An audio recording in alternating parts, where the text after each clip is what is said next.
All right. Hello, world. Hello, Rebecca. This is a very special video transmission we're doing today. I'm sitting with Rebecca and I'm going to be doing a quantum birth chart for Rebecca. Yay. So, okay, first of all, how are you today? And how is life? And what do you want out of this reading? I'm doing pretty well today. I uh have been thinking a lot about how I want to change kind of my mindset around things, and like I just got a sort of a numerology report, and like I'm entering a year 9, and the Okay. general consensus of the report and what I've been feeling intuitively is that an era is ending. And Hmm. so I'm very excited because I think I'm moving towards a positive one that like better reflects, I don't know, like my soul's purpose. Because I've been having over the past few years a lot of kind of questions about that. And if what I've been doing with my time in the past few years, particularly with my career, is feasible, sustainable, Hmm. going to be useful to anyone. And so I feel generally that like I'm moving towards a positive direction, Hmm. but I have been these are the questions that have been floating for a while. Okay, great. Okay, awesome. So we're gonna put that question intention on the table. And then, yeah, I'm gonna do the reading and we're gonna let that unfold throughout the reading. And yeah, so to begin with, I want to just, I gave a little bit of an overview before we started recording, but just want to do it um again just so we know what the heck we're doing here. What is the quantum birth chart and how did it emerge for me?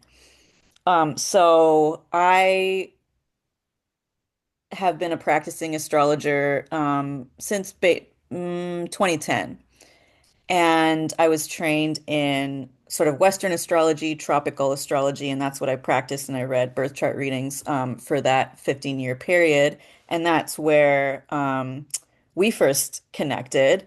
And so I've done your birth chart in that methodology and that technology twice. But full disclosure, I don't remember what your birth chart is, um, Yeah. other than what you mentioned. Yeah, you mentioned your rising sign and your sun sign, so I know that. So I am offering this quantum birth chart reading without remembering what your, you know, regular birth chart looks like, and I wanted to do that intentionally because where this emerged for me was that while I was doing this astrology practice and all these birth chart readings, I was going deeper and deeper into an ancestor healing journey um, and a spiritual practice, and one that is abolitionist in nature. And so I was really going deeper and deeper and deeper into my own lineage in my own ancestral memories. And when you go and when you're on that journey that is specifically about abolition, and when I say that, I mean, in solidarity with weaving my healing, my ancestral healing in solidarity with, Black liberation and Indigenous liberation, and also with the in alignment with the collective purpose on Earth to dismantle all systems and cultures of supremacy as we know them. And, the deeper ancestral purpose that is emerging through that, what I see is the need for a global thriving village of earth stewardship and having really those paradigms replace these paradigms, institutions, industries that have been built on colonization and enslavement and degradation of the earth. And so when you're on that kind of ancestral healing journey, what comes up it are the gifts that can contribute to the unfolding of that thriving village. And what happens when you root down and ground into that ancestral memory, your consciousness expands. You start to see things that you couldn't see before. You start to remember things that you couldn't remember before, and those gifts start coming online. And so through the process, I've learned that my ancestors have been like, how did we do astrology um, without interruption? Can we find a memory inside the body that shows us how we did things, how we created things, how we um, built our lives individually and together, um, without that interruption of colonization. And for me, I go even deeper. I have, Vedic astrology in my lineage, right? But even Vedic astrology is channeled through the caste system. And so what I've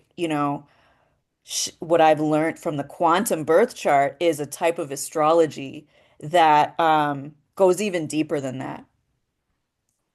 Um, and it's not just a static thing, it's how do those practices that haven't been interrupted by these systems of violence, how do they collaborate with today and where we are today as a culture, right? And so when I work with the quantum birth chart, what I do is, first of all, it's a channeled reading, first and foremost. Um, and I look at your birth chart through my third eye, and I look at what was in the quantum field at the time of your birth. And so in regular astrology, we look at, the constellations, the planets, the houses, and that's all there. But what about the quantum reality? And so when I do these readings, first I'll look at there's something that wants to come up in your quantum field that wants to be shared with you today. And the first thing I'll do is identify what is the quantum matter that we're looking at. And then we go into an interpretation of what it means for you in your birth chart. And then we talk about why. Why today? Why is this coming up today? What's the importance of it? And, like I was saying before we hit record, the last sort of piece of it is um, what is the medicine of sharing this with the public, right? There's definitely a space to do these kinds of readings privately, but when we do this publicly, we are reminding each other of a sacred principle in the village that, back in the day, it was the village's responsibility to know one another and to know one another on a deep level of, what you're saying, like soul purpose, right? And so in sharing this publicly, we're inviting a space, a village around, even if it's, um, it doesn't have to be like lots of people listening to it. It's just even the act of saying, hey, we're asking a village in the spirit realm or in the material realm to recognize like that it's our job to hold you as you to know what you need so we can support you to get what you need so we can support you to be who you are. Yeah. So that's yeah, that's the public part of this. Okay. So all that said, any questions before I start looking at your chart? No, this is very interesting. Okay, I'm gonna just drop down and pull up your quantum birth chart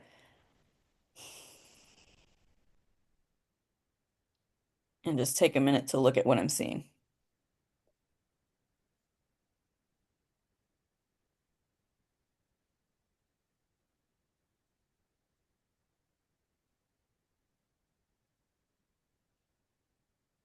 Okay, full disclosure, I saw this morning. And so I just wanted to take a minute to make sure that it's still part of the reading. So what I'm seeing is a horseshoe. So if we're like, okay, your quantum birth chart, you have a horseshoe. And the first thing that I recognize, I'm hearing the sound. So it's not just a horseshoe, it's the game. You know, like when you throw the horseshoe across the field and and the point is to get it around the little peg thing. So that's what I'm seeing in your birth chart. So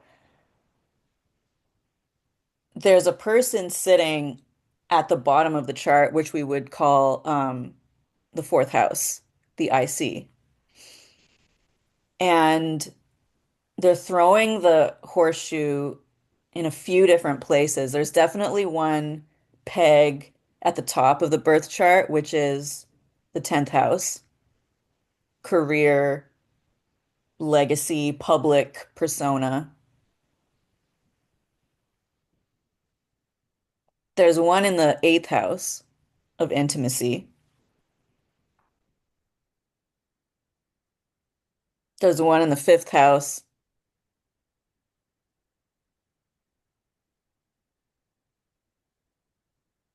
I feel like there's one on the borderlands between the 11th house and the 12th house.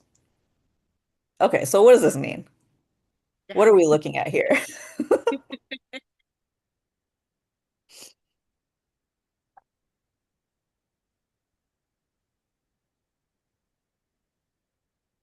A horseshoe represents luck, right? Yeah. And but we're not just looking at the horseshoe as a singular object, we're looking at the entire game. This is a setup for success. So that means you have a setup for success in your natal chart. Oh, okay. Yes, that's cool. Yeah. Yeah. And the fact that there's an individual, I feel like it's a grandmother in your lineage somewhere who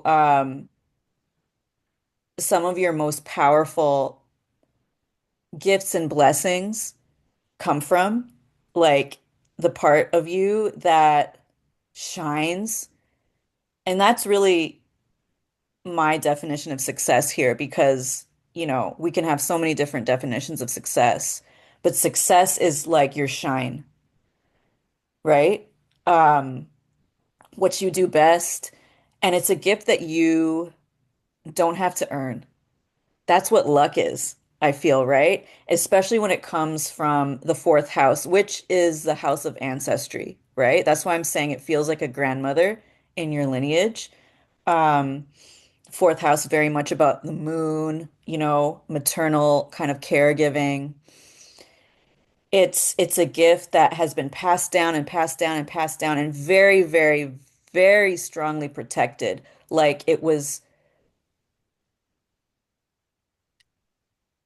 I feel like it has something to do with writing and storytelling because I see a book. I see a book, I see a way of telling stories. And stories that are packed full of medicine. So, when women would, sit around the table and tell stories, they're not just telling stories for entertainment's sake. There's there's there's codes in there, right? There's energy healing that is shared. There's like recipes, right? That translate into like uh what we plant in the garden and then what blooms and harvest and creates a lot of abundance around for the whole village. But they're like, it starts with the story. It starts with an idea in the head and then gets put down somewhere and then through the roots of the trees just does this magical thing in the village. And that reminds me, like I know that you're an artist, storyteller, right? So it's really confirming, yeah, where your art comes from and what it's really meant to do. It's meant to do really powerful things in the village, even if they're quiet in some respects. Um, yeah. So again, let's take it back to what does this mean to say there's something about you as a storyteller? There's a setup for success here, meaning we can look at some people who are like naturally talented, and that's true, but we forget to look at everything that a lineage had to go through and there's a whole craft involved. People talk about overnight success, right? This setup for success can look like can one day translate into an overnight success story, but it's not actually that. It's like generations after generations of cultivating the soil and some generations, some lifetimes, you know, shattered, right? Like they never got the dream. They never got to fully realize the vision. But by the time it got to you, like the setup was ready. Like the structure was in place. And I think about the game of horseshoe. It isn't something that it's you have to learn it, right? You can't just like throw it and expect that you'll be successful in the game every time because there's a skill involved. Um, so it's sort of like this skill has been cultivated for a long time before we gave it to you. And here it is. Um, so there's something important about there's something, yeah, important that I'm trying to bring through into this conversation about like the gifts and challenges of what it means for you to have a setup for success. It means that your rejections and the times that you fail are they're blessed. It's not just that they're blessed, it's that they're inevitable because you have such a specific trajectory of success that it's not going to work in any other way other than this setup. But this setup is for you. It's for us. I'm speaking from your as a channel from your lineage. They're like, this is for us. This is for the world. This is for you. This is for what is really going to make your heart happy and your soul happy. And and it did take you up until this point of your life to learn how to play the game. You know what I'm saying? It's like every space that you've been in, whether it's a creative space or a social space or whatever, you've been practicing. Even if that space is not where you're going to find the gold at the end of the rainbow or whatever, right?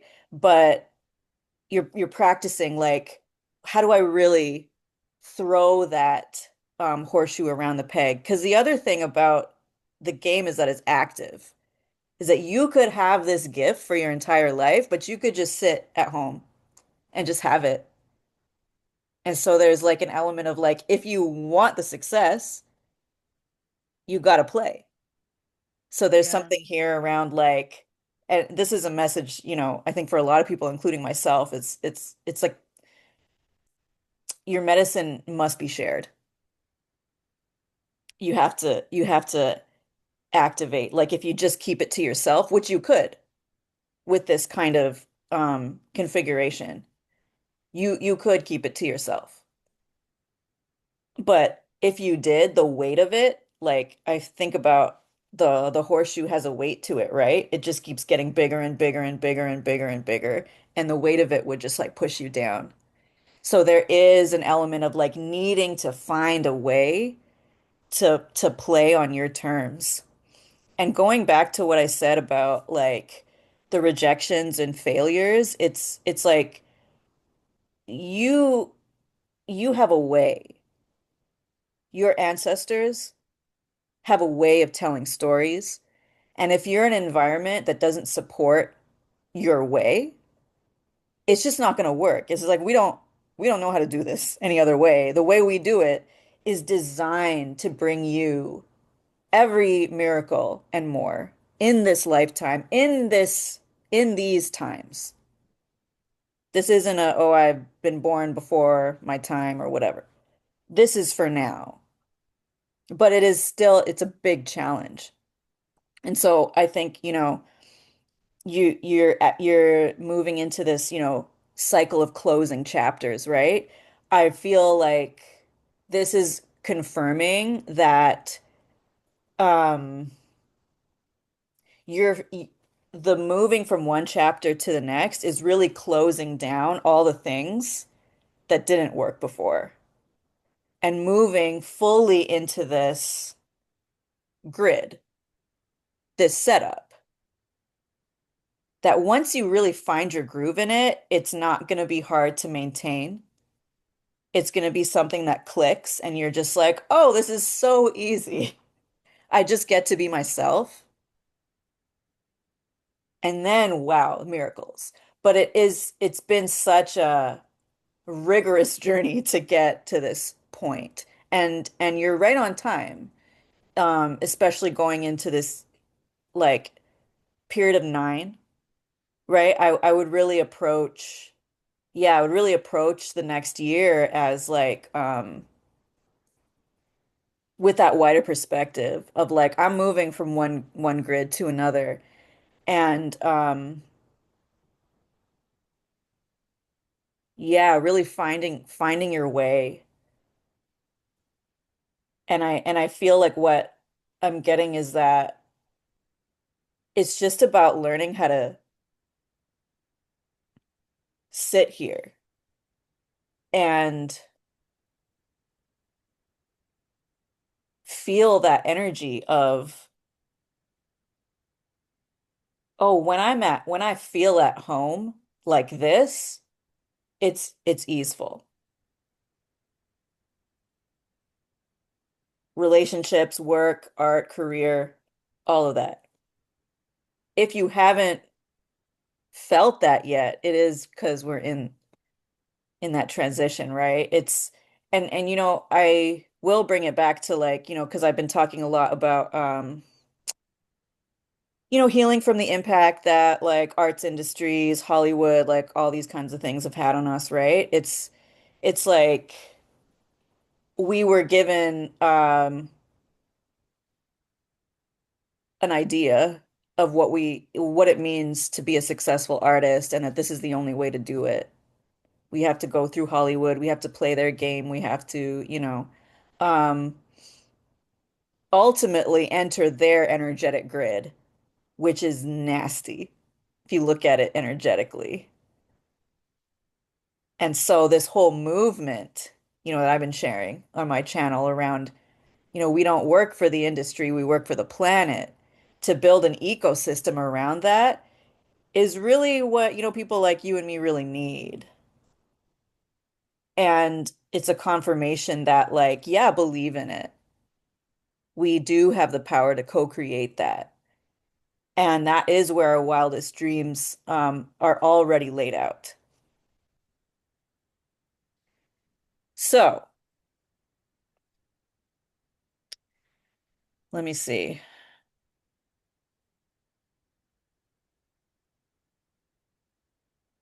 Let me, do you have any questions about this,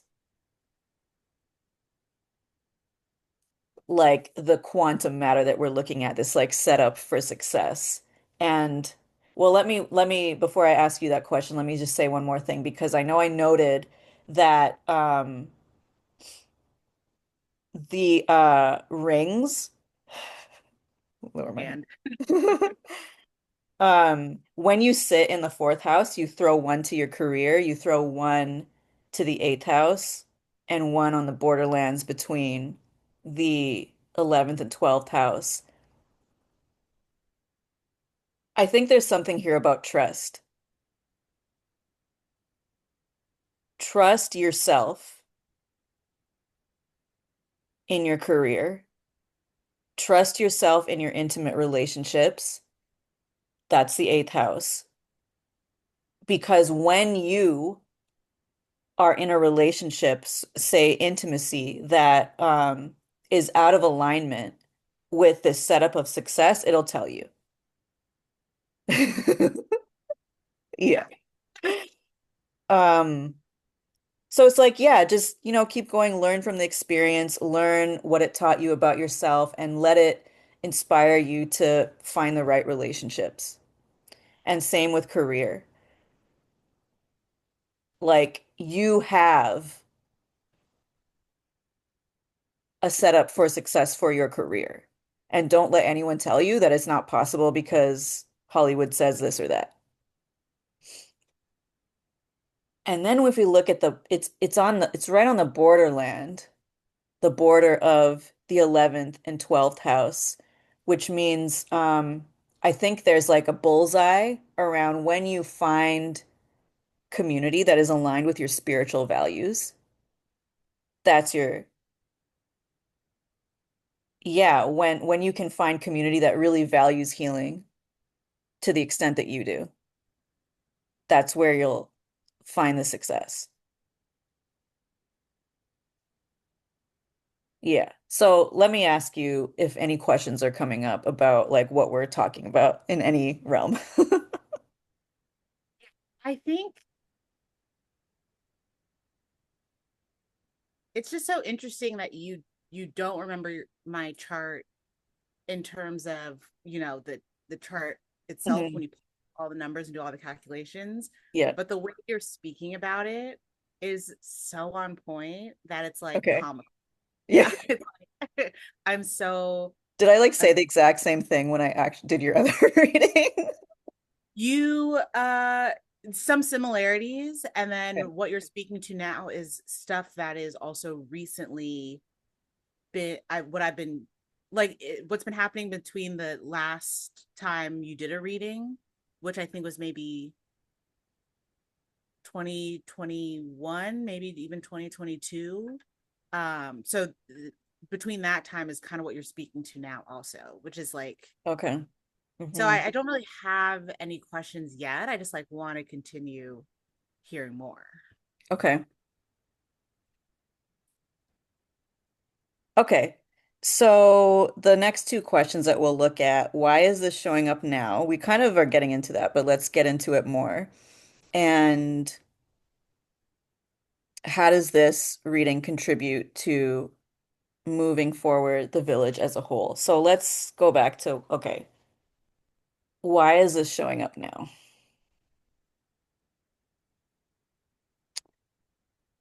You have a maelstrom of activity around you, is immediately what I'm getting. I'm Mm, seeing like like a storm around you, almost like a tornado. And that's how I heard it. It's a maelstrom of activity, which is speaking to some sort of like patriarchal idea of what your life should be.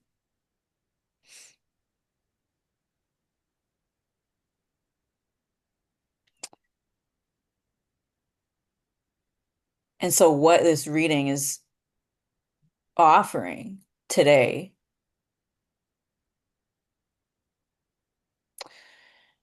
So when you're feeling that energy around you, it's natural to try and like, how do I get out of it? And we start fighting against it. They're like, that's not actually how you'll get out of it. It's when you drop down into the fourth house and breathe, then it's gone. It's not, it's almost like if there's the land here and the activities here, it doesn't have the power to reach you when you're when you're sitting here. yeah.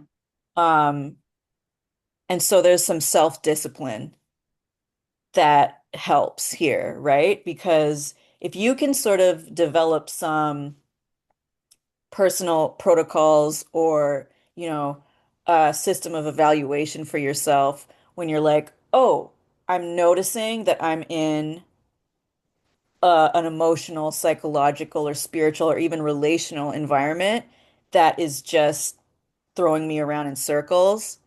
Can I take a minute, pause, stop what I'm doing, do whatever, breathing or self-care or whatever exercises, meditation, if you do that, to just come back to your center, even listening to music, like finding music that helps you drop down to the truth and drop down to this like place of, moon, fourth house, ancestry, grandmother, um, supportive grandmother.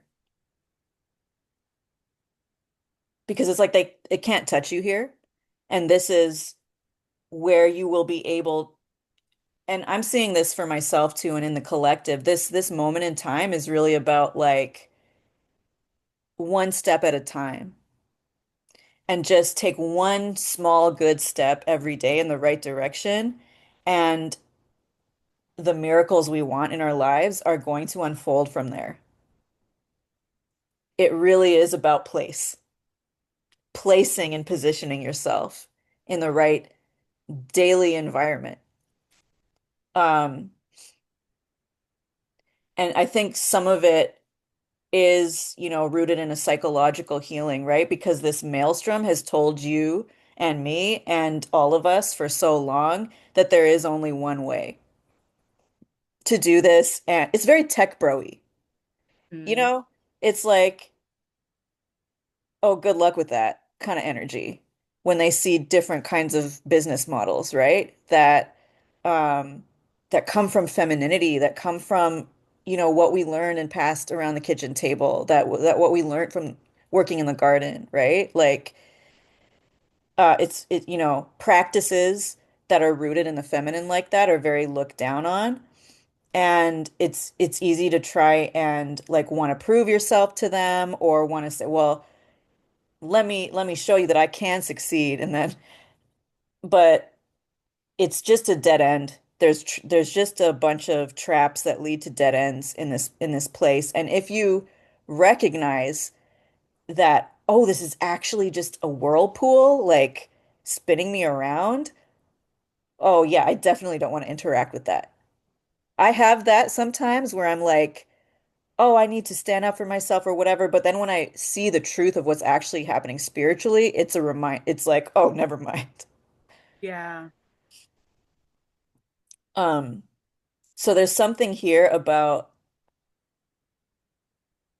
grounding a daily practice for the year that you're entering into to really just connect with what matters. It feels like that's a very simple transmission for today, but it is like maybe the most simple and most powerful um, piece of advice that you can walk away with this reading for today is that next year is about connecting with what matters. And that's very powerful. It's Mm. it's just such a strong bullshit to detect. It's like if I knew that I only had so much time to be alive, would I be spending my time on you or that? It's that energy, right? It's like I only have this life and I have a life full of miracles. And if I'm not tending to those miracles, I'm going to miss them. And why would I ever want to do that? Come back to that. Feel if you find that feeling in your body every day, try your best, right? Like no one's gonna be able to feel that every day, but it's your compass, right? It's I'm not sure what your kind of, spiritual or healing practices are, but you can ask your ancestors to remind you of that as much as needed and to help you find ways to come back to that. Because it really is like when you're sitting there, it's like, oh, 20 minutes later, I'm like, I didn't realize this was right in front of me. This possibility, this option, this person, this relationship, um this gift. Hmm.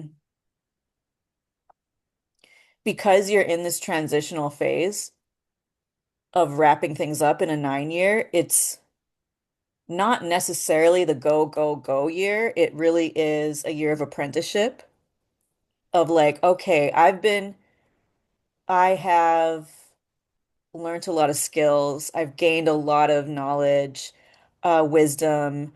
I have a lot of gifts. Let me really take stock of, you know, everything I've learned over the last cycle. Yeah. Because you're, you know, and honor that. And I see like Eight of Pentacles, so that's like a card of just like, you know, painting like the small strokes on something, right? Or carving something into, refining it, right? Just that dedication to the craft. Um, Focus on that. Focus on just the small things every day and allow the last cycle, the last paradigm to close itself and open your heart to the miracle in front of you. Like this setup of success. It's just such a, like, I feel the ancestral energy that's like, we have worked at this for a long time and you are our pride and joy. You get to experience it, the harvest. Like, what a gift. Like, live it out, you know? Yeah.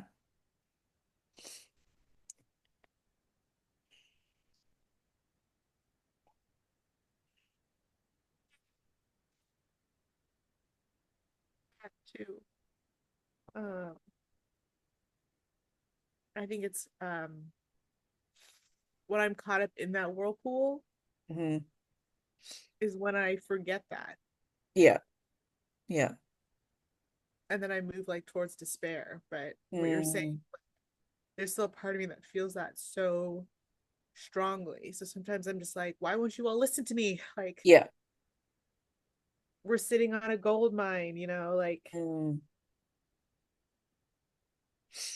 this is gonna be amazing if you just trust. And I think what I feel like yelling at other people, I need to maybe start telling to myself, because there's a part of me that knows that deeply. And I think that's why I get so frustrated with, say, some of the collaborators, Mm. who are very invested in the Hollywood system, Uh, in this sort of like patriarchal capitalist system. And I'm like, no, mhm. that's not how. Anyway, so yeah, you feel also just like hearing that, like, my ancestors are, uh something about that really resonates, and like we've been working on this for generations. Mhm. Mhm. I also get emotional because that's literally this really specific story I'm trying to tell. Mhm. It's all about ancestry and lineage. The grandmother character says that to her granddaughter. Really? It's the whole ethos of the movie. Oh my gosh. So all the stuff that you're saying is like really connecting. Mhm. Mhm. I mean, the thing about going from a 9 to a 1, it's really inevitable that um relationships from the old cycle don't come with you. Some will not come with you. And um that happens even in the most healthy of ecosystems. So there's an extra like rage and injustice and all that kind of stuff because we're in the system we are in when it comes to breakups. And I'm speaking to like collaborator breakups because I keep saying this, like we don't talk about like collaborator relationships and breakups enough. They're really they hit deep. Yeah. Um, but and in our world, like they hit even more deep because it's not just a benign like letting go kind of thing. There's injustice buried in there that is part of why you're like, why can't you see this? But saying that even in the most healthiest ecosystems where everything's balanced and things aren't colonized, it's still quite inevitable that when, a being moves from one cycle to the next, one chapter to the next, you don't um often take all your relationships with you because they were sort of, built in that old foundational relationship structure, and you've really transformed so much that part of this setup of success will inevitably bring you into new kinds of relationships. And I would focus on that borderland between the 11th and the 12th house. Like really, as we move into January, it's a nice time to like do that self-reflection, maybe journaling or whatever on like what are your values around healing, right? Like what are your spiritual values? What do you really care about in your relationships? Like what are your relationship values? Um, Particularly as they relate to like healing and liberation and justice. Because this is a time for you to really walk with that clarity into the next phase of your life. And if people don't align with you, then you'll have a much more quicker system within yourself to say yes or no or leave things behind. And more as you go on into the next cycle of life, those kinds of breakups, they're not going to feel as like, "Ugh," they're not going to feel as like angsty or tumultuous or whatever. And this is a message for me too because I've had a lot of like tumultuous breakups, especially in that same kind of energetic environment. Like, why won't you listen? But moving forward, the next paradigm is really like, oh, it's okay if we come in and out. Um, and that's really gonna be supported by coming home to the kinds of relationships in creativity, in intimacy, in community that are just so divinely gifted, blessed, right? Like miraculous even. And the places in the before times that felt like a certain kind of conflict or tension or ongoing struggle is an inevitable part of a relationship, even the subconscious stuff where you're like, oh, I didn't realize things could be this easy making money. Didn't realize things could be this easy getting my film funded. Didn't realize things could be this easy in intimacy. Like we fight well. Whoa. Like fighting doesn't have to be this major thing. So I would, approach those moments with come back to that wider perspective of where you are now, that you are coming, remember how good it can be. And when you feel like, oh, I got to keep fighting with you, wait a second. Why would I do that if I could put energy into how good it could be? Yeah. 100%. Like, I've had a number of friendship, essentially breakups that like have been Mhm. devastating. Yeah. Been up to this year, a couple, one in particular, but they're all related. It's so interesting that you're saying this because they're all related to their inability to truly heal and truly address their traumas and not project that on me. And they just couldn't. And so Mm. the way with which they removed themselves was really like heartbreaking. Yeah, I'm at a point now where as I'm preparing for this 9 year, I'm starting to see how those relationships couldn't have continued in the way that they were, Hmm. the way that those people were, for me to truly change and like start a new era and start a new way of relating.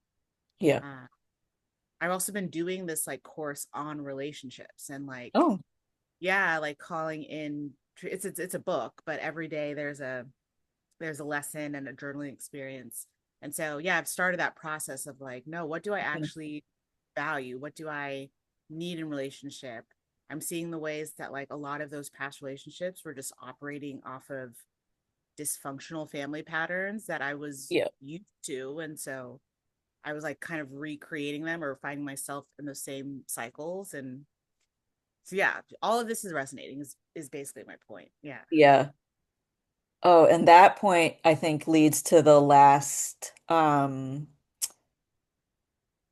question around how is this reading contributing to the village becoming more of itself today?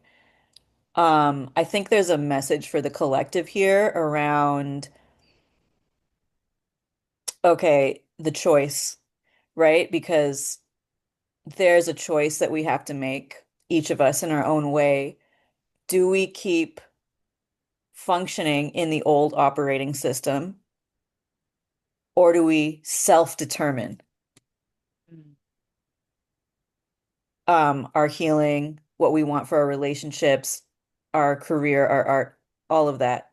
Just like what you said about like those friends who are kind of stuck in the grid, right? The old operating system of how they were raised.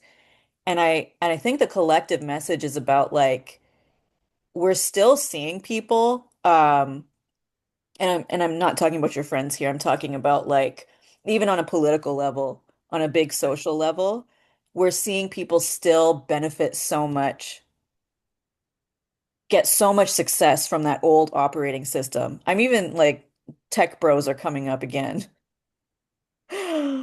But like, because we see them making money, getting things greenlit, like all that kind of stuff.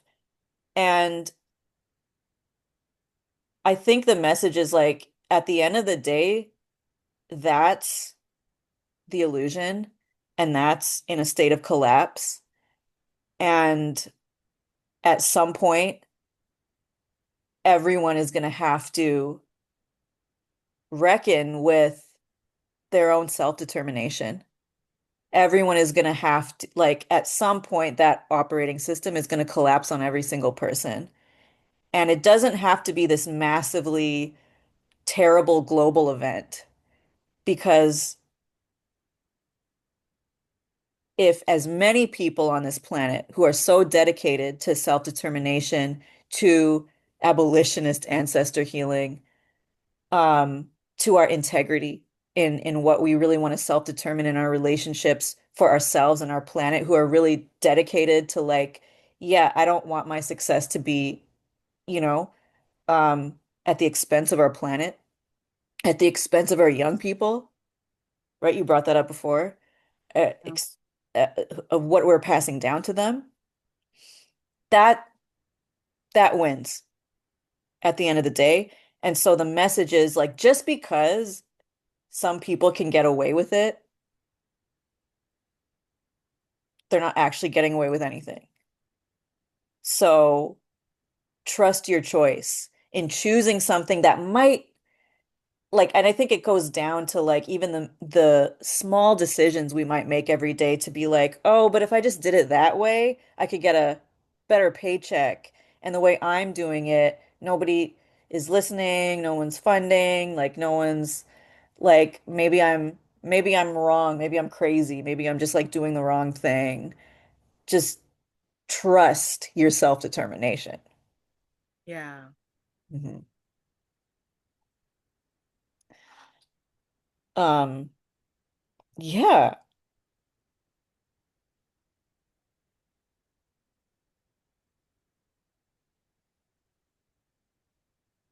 that is, let me check if anything else wants to come through. Any last questions do you have about 2026 as we wrap up this transmission? I have a question about the eighth house Hmm. because there's so much that happens in that house. Like you mentioned intimacy, but there's also, other people's money. There's death. Yeah. There's uh taxes. Hmm. When you're doing your channeling, Hmm. are you is just sort of the umbrella term intimacy coming up, or are other things within that eighth house also pinging for you? All of it. Yeah. Mm, I said intimacy is a sort of like umbrella term, but it is all of those things that you said. And if you really look at everything that you named, it does kind of boil down to intimacy, right? Like death is about the yeah. most intimate thing we can experience is taxes, what somebody else is doing with your money, right? Inheritance. Um, the eighth house is about funding. The Yeah. second house and the eighth house are an opposition, right? And the second house is where we earn and generate income, but the eighth house is where we get funding. So it's like where we get a government grant or where we get you know, Hollywood whatever. I whatever they do when they fund pictures. Um it's public funding, right? So yeah, I think the original sort of you're set up for success even if you can't see all the ways that it's going to play out now. And really, the last paradigm was about like removing all the stuff that's getting in the way of you being able to fully experience the wealth of that house and everything it has to offer. Even as like a Scorpio rising, right? Like death is, we live in such a death denying culture, right? So for you to live, work, have, you know, intimate relationships, romance, friendship, and all of that in an environment, a relationship ecosystem that really honors death and transition and the ongoing transformations of our lives, like that's where your wealth is. Mm. Hmm. That's so interesting. I have another question. It's very broad, but like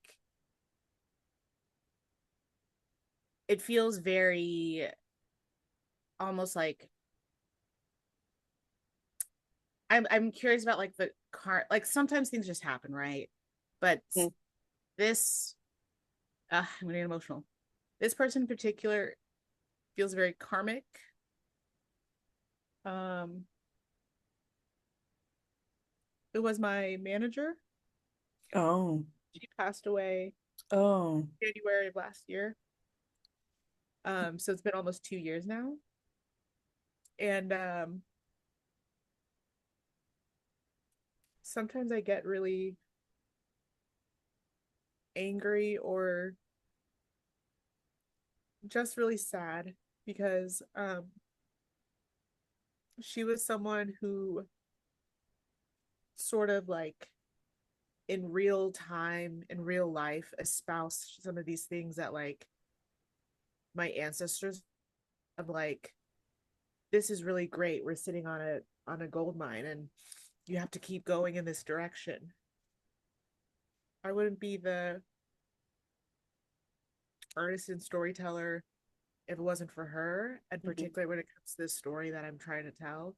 She was Hmm. just such a champion of it and such a Hmm. me. Um, and I don't know. I wonder.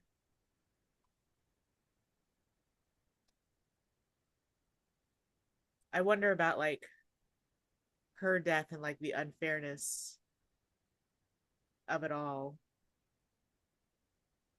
to me specifically, and just in her life too. And I don't know.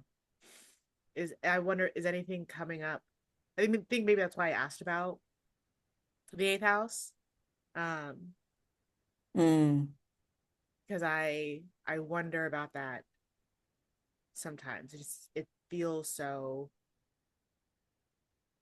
unfair that almost like I found this person who championed me in a way that like my family couldn't, and then she's like ripped away from me.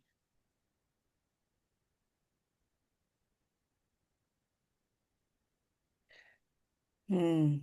Yeah, I'm sorry to hear that. Thank you. Um,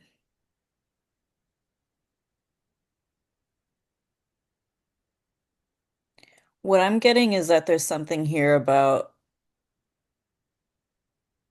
you repairing your relationship to the spirit world. Um, and something about like where your wealth really lies. Because I see that the way that you're talking about this relationship, it feels like such a wealthy relationship, right? Someone who believed in you and who championed you and who gave you what, for example, like you said, your family or parents couldn't. I almost feel a little bit of a message from this person's spirit that's like there's so many more people who will give you what I did in my lifetime. And that you finding that kind of wealth is also a part of your ongoing relationship. That your relationship is not gone. It's just very reconfigured now. And it's something I feel like both of you wanted this for yourselves. And through your friendship, beyond like across worlds, she still gets to experience what you want too, that she wants. That this is a gold mine. And yeah, you being able to find not just one or two or few people who really believe in you and champion you like that, but a whole entire village is part of like I feel the eighth house is injustice. It's abuse of power, right? That's where we find like the nastiest ways that people interact behind closed doors, right? And so um when you have a relationship that is invested in healing those things, like you're both still doing it together. So I would look at, yeah, you being able to receive like the setup of success, um, share it with her, like c continue honoring your friendship in whatever ways make sense to you. Yeah, yeah, 100%. She was also like very. It was really nice. I was sort of for years hesitant about like my love of astrology and woo woo things, and Yeah. like her, I was. The more we got to know each other, like I also learned that she was also very open to woo woo things, and Hmm. in the year that in the first year that she passed away, it did force me to like it forced me to sort of try to learn more about sort of the other side or and Mm-hmm.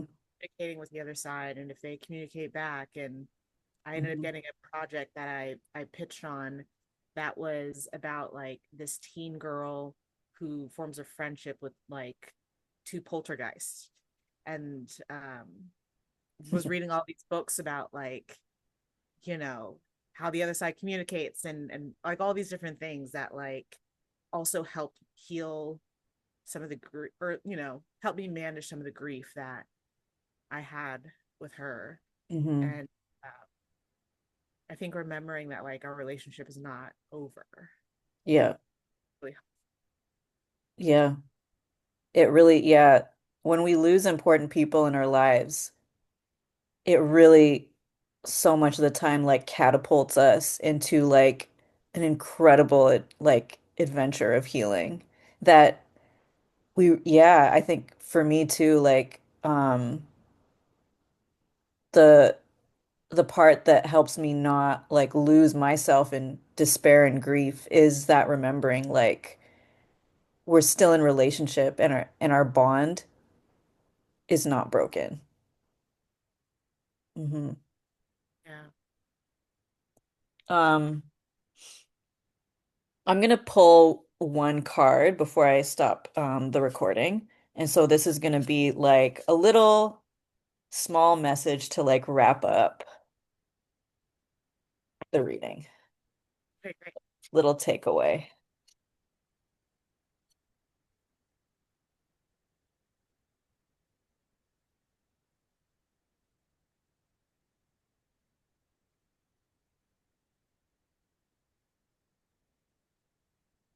Page of Wands.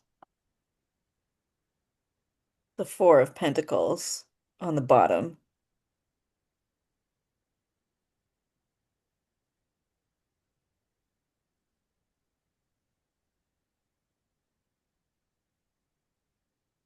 Make sure you reserve and conserve your resources. I know that when you first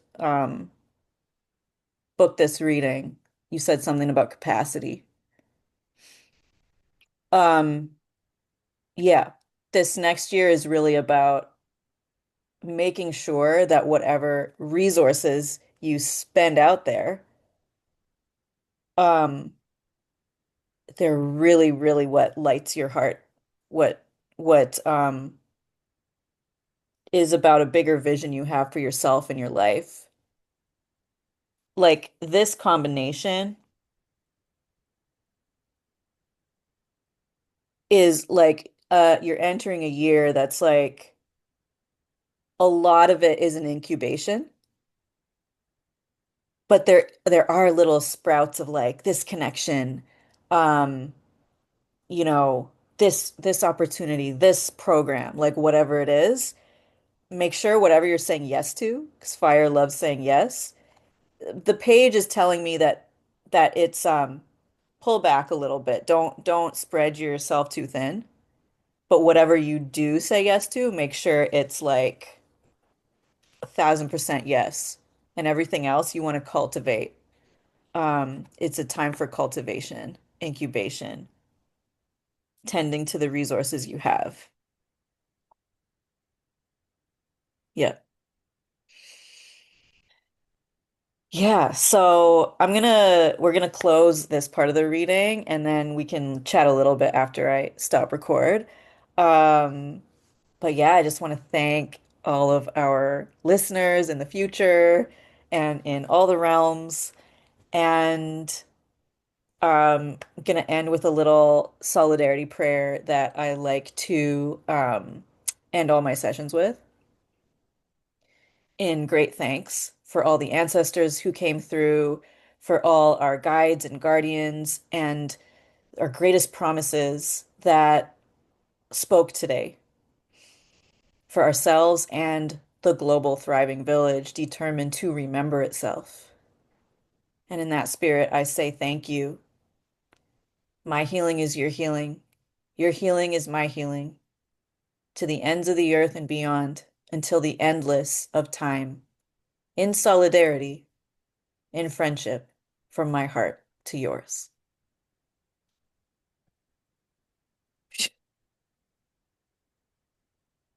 Thank you so Yay. much. That was incredible. Yeah. That Thank was you. Oh, and for our listeners, whatever I have, check out the links that I have. I have no idea what I'm going to put in the video below, but check it out. All right.